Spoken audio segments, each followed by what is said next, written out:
This week's Torah portion, Shelach-Lecha, contains the well-known story of the 12 spies whom Moses sends to scout out the Promised Land. 10 of them come back with an evil report, saying that the land is one that devours its inhabitants. There's no way the Israelites should proceed.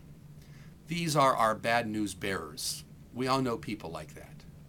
But Joshua and Caleb, 2 of the scouts, come back with hope in their heart, optimistic and realistic. Yes, this is a land, a promised land, where we'll be able to enter and live out our hopes and dreams. So Joshua and Caleb really teach us the lesson that Judaism teaches us again and again, to be realistic and optimistic, to avoid pessimism even in the face of incredible odds. The Jewish people has experienced this many times during our history, and here we are, a thriving land of Israel, a wonderful American Jewish community, doing all kinds of creative Jewish things. That's what the story is about then. We need to proceed with realism and optimism.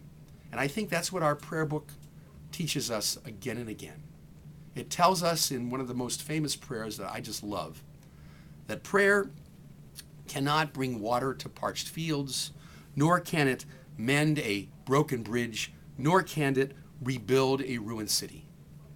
But prayer can water an arid soul. It can mend a broken heart, and it can rebuild a weakened will.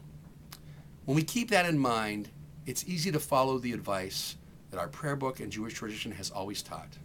Pray as if everything depended on God, but act as if everything depended on you. That's the attitude that Joshua and Caleb teach us in this week's Torah portion, and that's the attitude that we can take.